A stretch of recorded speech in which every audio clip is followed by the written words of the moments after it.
Então, vamos lá com as nossas aulinhas das leis naturais.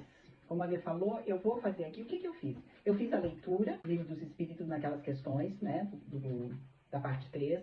E eu fiz mais algumas pesquisas, para tirar algumas dúvidas. E aí, eu fiz um resumo, tá? Eu fui escrevendo aqui o que eu interpretei daquelas leis com a ajuda das leituras que eu fiz. E à medida que eu for aqui falando, seria interessante também vocês contribuírem para elucidar, para todo mundo chegar junto nesses conceitos, tá? Quando o Ale fala que as leis, elas são leis divinas, nós chamamos elas de leis divinas, leis naturais ou leis da natureza, que são um total de 10 leis. E hoje nós vamos falar então da lei da adoração, lei do trabalho e lei da reprodução. Nós temos ainda conservação, destruição, sociedade, lei do progresso, da igualdade e da liberdade. E nós temos da justiça, amor e caridade, que são como se fosse 3 em 1, né? E essas leis, todas essas leis, elas são leis que abrangem o nosso viver aqui no planeta Terra. Poderia dizer que essas leis seriam leis terrenas, leis para nós vivermos. Eu não sei como são as leis dos outros planetas, que eu imagino que também devam ter as suas leis. Mas não sei se são as mesmas que nós. Imagino que não.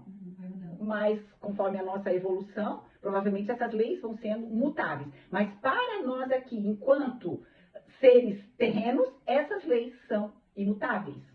Elas são umas leis naturais porque viriam da natureza. E para que elas existem para nós? Porque que nós, leis são normas, são regras, são requisitos que, como leis, nós devemos olhar como deveres a cumprir. Para quê? Para nos regrar, para nos limitar? Não. Essas leis vieram para facilitar a nossa vida terrena.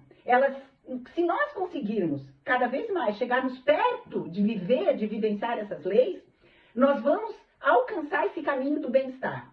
É como se essas leis foram entregues para nós, para dizer assim, olha, esse é o rumo da vida de vocês. E se vocês querem atingir a felicidade possível no planeta Terra, para que vocês tenham dias mais felizes, sigam-as. Então é como se fosse um condutor da nossa vivência no planeta Terra, tá? Então, essas leis, elas abrangem todas as circunstâncias da vida. Ou seja, tudo que for essencial para nós vivermos, tudo, é o que fala lá, ela abrange.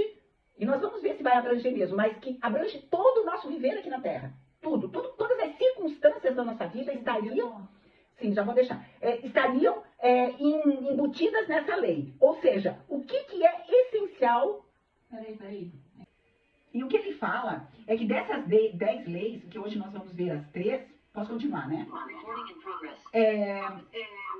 A da justiça, amor e caridade, que é a última lei, ela é a mais importante de todas elas.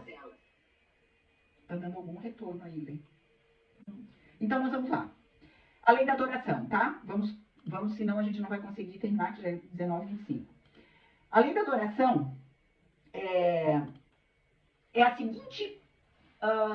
porque, vamos lá. Gente, por que vocês acham que Deus, ele iria fazer uma lei para ele ser adorado?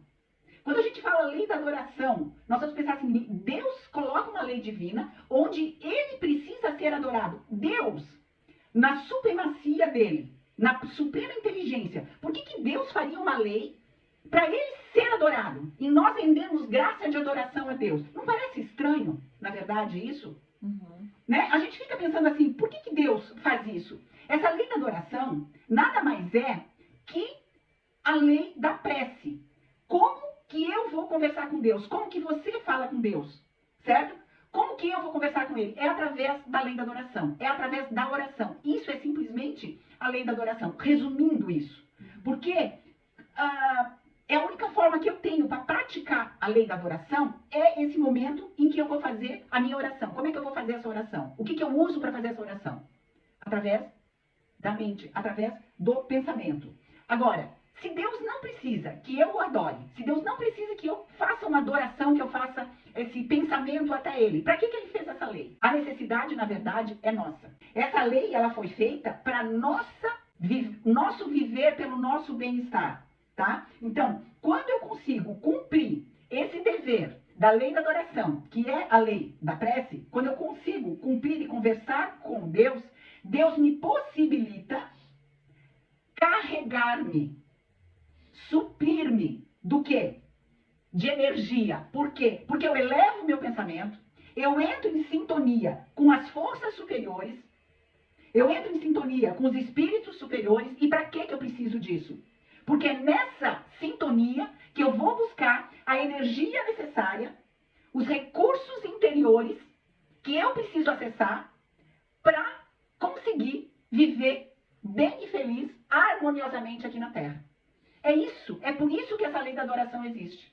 Para que eu possa cumprir as demais leis, para que eu possa cumprir, por exemplo, a lei do trabalho, qualquer outra lei, qualquer outra vivência aqui na Terra, eu preciso ter essa adoração, que é essa oração, que é essa conversa com Deus, para acessar todos os benefícios para eu viver bem. É só isso. Então não é para ele essa lei. Essa adoração não é para Deus. Essa adoração é para nós. Então a gente tem que inverter isso, sabe? E esse nome, ele realmente confunde, porque você fica além da adoração. Ah, você tem que trabalhar 6 dias e no 7º dia adorar a Deus. Então, mas Deus não precisa que a gente vá lá adorar Ele. Deus não tem a necessidade de nós estarmos lá rendendo graças a Ele. Na verdade, é ao contrário. É um benefício que Ele está nos dando, sabe? Mas tem que pensar que ele era numa época que precisava doutrinar, né? Assim, hoje a gente sente a vontade de render graças a Deus. Antes era uma coisa muito pela regra, né? Os judeus, eles têm uma infinidade de regras, né? E eles faziam e fazem até hoje, muitos deles, assim, não posso dizer, né, todos, mas assim, muito pelo que é a regra, pela disciplina, pelo que é o certo, do que muito pelo coração, sabe? Então, na época tinha muito isso, assim, da regra. Uhum. Bom, então, e aí? As pessoas, por exemplo, um ateu, então, o que acontece com as pessoas que não creem em Deus? Eles não vão adorar Deus, eles não vão orar. Então eles vão ser punidos por isso, porque quando você infringe uma lei, que você não obedece tal lei, você vai ter um castigo, você vai ter uma punição. E aí é perguntado assim, e os ateus? As pessoas que não cumprem essa lei, vão receber alguma punição, algum castigo? E eles respondem assim, não. Não, você não será punido se você não cumprir a lei da adoração. Entretanto, qual será a tua punição, vamos dizer assim? Você vai deixar de ganhar os benefícios. Então, aqueles que oram, aqueles que creem, aqueles que entram nessa frequência superior e praticam a lei da adoração, têm os benefícios. Que é esses benefícios que são essas boas inspirações, que são essa conexão com seus guias, com seus mentores, com os próprios anjos de Jesus. Nós ganhamos esses benefícios. A pessoa que não vai fazer oração, ela não será castigada, entretanto, ela não ganhará esses benefícios. É mais duro, né? Ela por ela, né? É simples assim, né? E que benefícios nós ganharíamos, então, né? Que nós ganhamos, nós que estamos ali. Nós vamos ganhar força, nós vamos ganhar coragem, nós vamos ganhar resistência, inspiração, boas ideias. Então, se você não pratica a lei da adoração, você deixa de entrar em contato com essa inteligência superior. É simples assim. E falando sobre a adoração coletiva, tem alguma verdade nisso se nós nos unirmos, praticar essa lei da adoração em conjunto? Ou eu posso fazer individual? Sim, você pode fazer individual e você vai ser beneficiado sim. Entretanto, pensamentos juntos, coletivos, conjuntos e focados têm mais poder. A qualidade fluídica fica melhor e nós atingimos esferas superiores quando nós estamos orando junto. Tá, então agora nós vamos para a lei do trabalho, que é outra lei que... Vamos pensar assim, todos nós que estamos aqui no planeta Terra, nós temos um corpo físico. E esse corpo físico, ele precisa ser mantido. Nós precisamos da lei do trabalho como uma das principais leis da nossa sobrevivência. Para nós nos sustentarmos, nós temos um corpo físico, nós precisamos sustentar esse corpo físico. Nós temos que mantê-lo, nós temos que ter algo material, possibilitar algo material para a nossa subsistência. Então, essa é uma das primeiras aplicações da lei do trabalho, que é a manutenção desse corpo físico. Até aí, tá tudo certo, né? Provavelmente, quando nós estivermos em outro nível de corpo físico, talvez não tão denso, a forma de trabalho também se altere. Por enquanto, agora aqui nós temos muito trabalho ainda braçal. Mas uma outra característica, finalidade da lei do trabalho não é apenas da nossa sobrevivência, mas é do desenvolvimento da nossa inteligência. Por quê?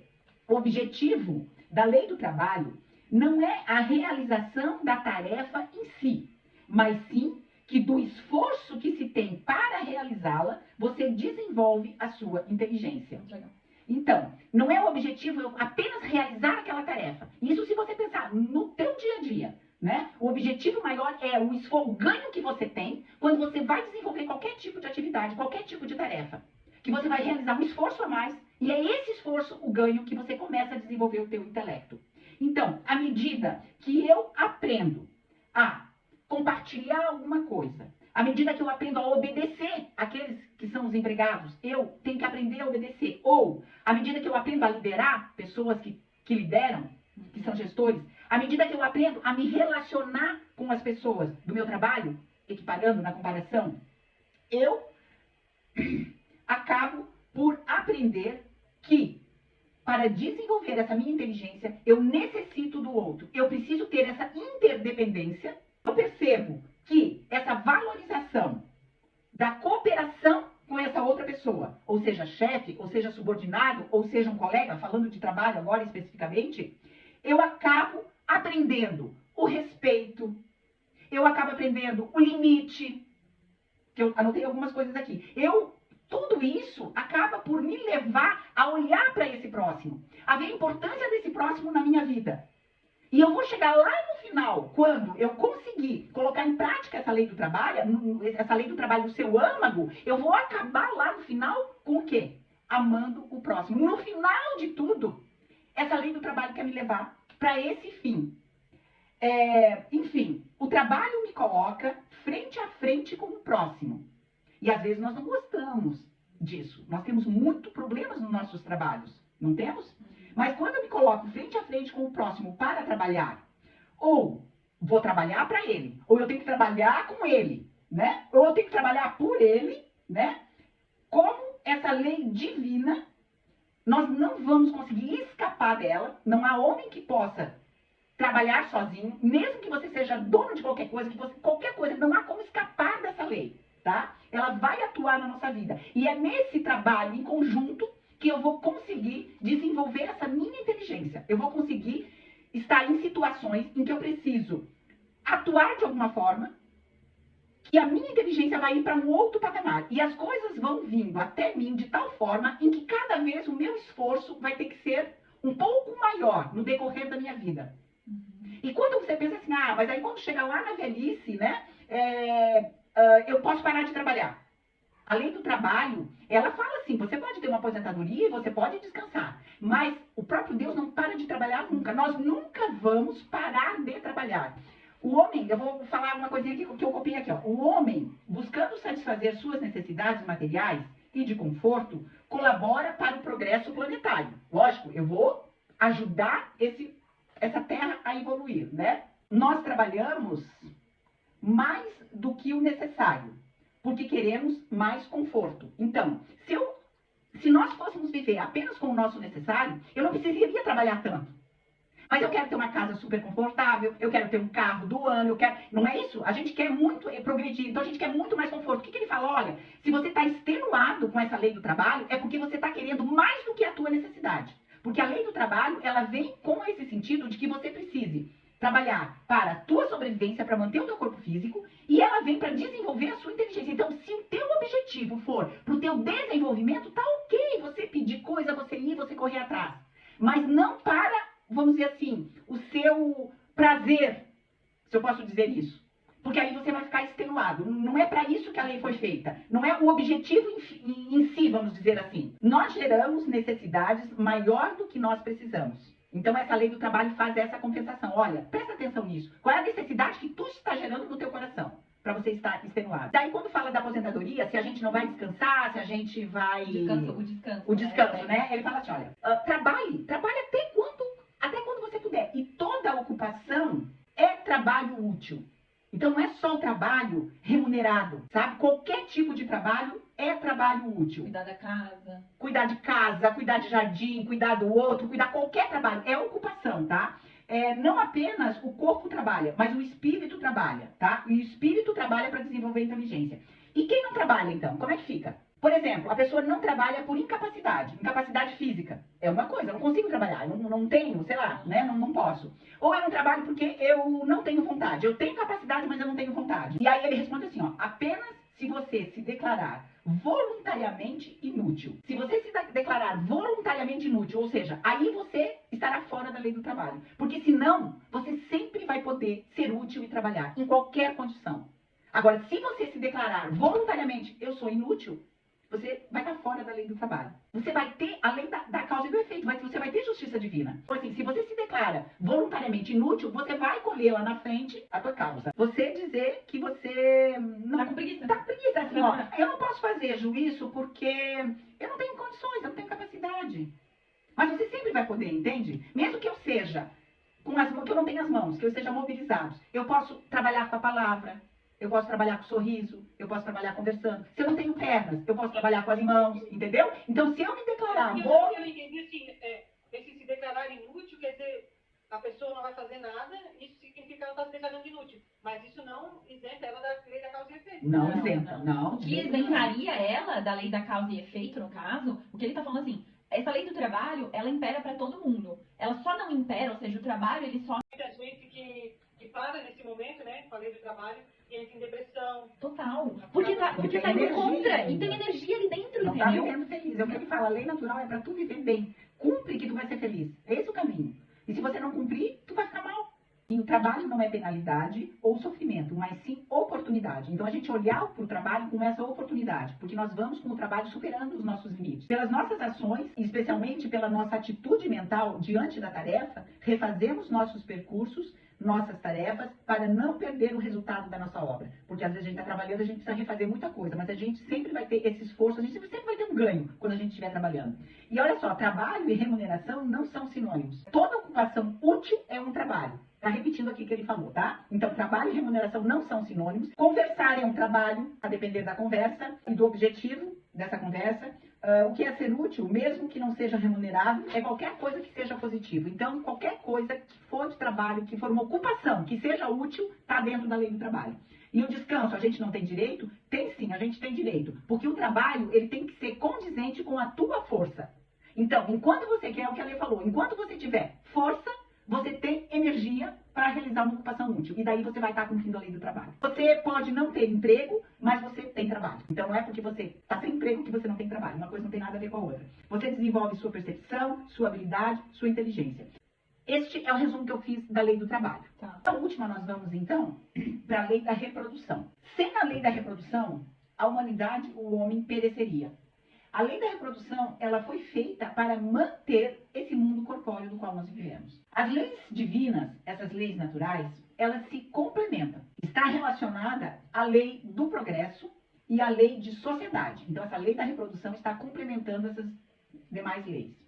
O nosso propósito nessa jornada é fazer um mergulho para dentro de nós. Olha só como que começa explicando isso. Isso diversas vezes nós falamos aqui, que o nosso propósito maior aqui não é olharmos para o outro, querer mudar o outro, nada. Sempre será o nosso autoconhecimento, o nosso mergulho para dentro de nós. Então essa lei da reprodução, ela vem primeiro como uma lei de perpetuação da nossa espécie. Mas vamos avançar para esse poder de cocriação que Deus nos deu. Por quê? Quando nós geramos uma nova vida, quando nós temos esse poder de criar uma nova existência, Deus está nos possibilitando de cocriarmos da mesma forma que Ele nos fez. Quando o pai e mãe detêm esse poder amplo de criar, eles também experimentam esse poder de Deus. Quem é pai e quem é mãe vai saber o que eu estou falando, esse acesso a esse sentimento. Então, há uma expressão de Deus aqui. Podemos sentir esse amor de Deus que cria os seus filhos. Nós aqui nessa lei da reprodução conseguimos sentir um tiquinho do que é esse poder da cocriação. Então, destina-se à perpetuação da espécie, sim, mas também à reprodução do bem. Esse bem que Deus fez conosco, nós também aqui estamos reproduzindo esse bem quando nós cocriamos. E fala mais, ele fala sobre as energias sexuais. As energias sexuais sendo direcionadas ao bem. A reencarnação é um prêmio, é uma oportunidade para o aprendizado.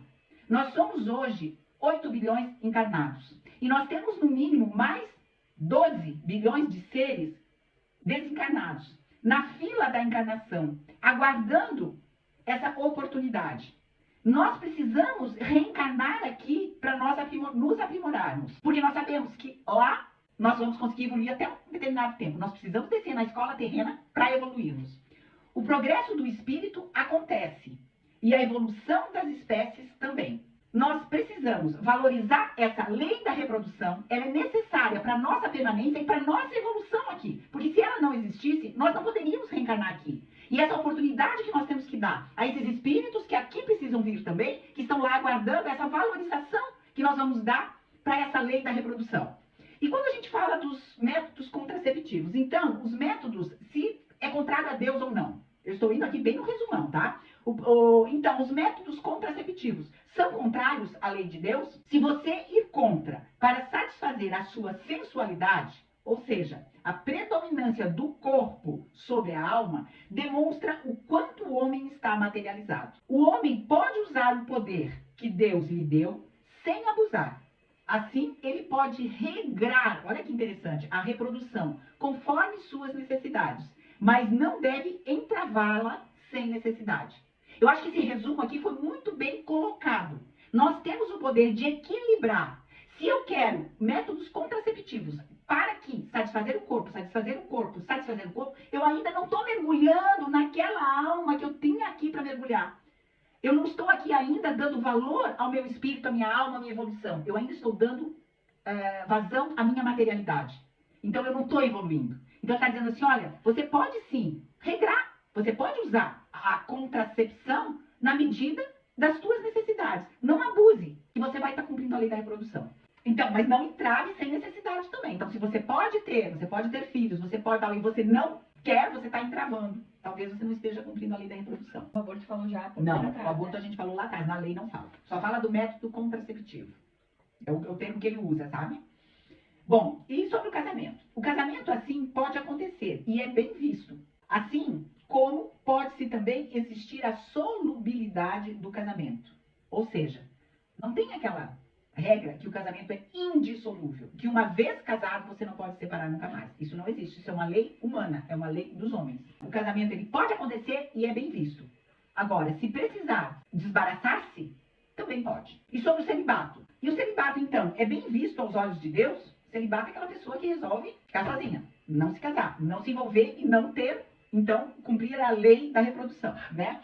É bem visto aos olhos de Deus? E ele responde assim, olha, o celibato por si só é um ato de egoísmo. Mas, se for por um sacrifício para o bem, ele é meritório. Eu decido ficar sozinha, não me envolver, não ter envolvimento nenhum, mas isso eu quero fazer para me promover como um ser, como um santo. Olha, ele é um santo, isso é um ato de egoísmo. Eu estou fazendo isso, não é para me sacrificar, eu quero ficar sozinha porque eu quero ir lá para a África ajudar as crianças, porque daí eu não preciso ter marido, não preciso ter filho. Eu vou me sacrificar e ficar sozinha como uma madre, sei lá, Madre Teresa. Ela não casou, mas por quê? Porque ela foi lá se dedicar para o outro, e daí você ter família, você ter filho e tal. Isso é um entrave para você poder fazer o que você precisa fazer.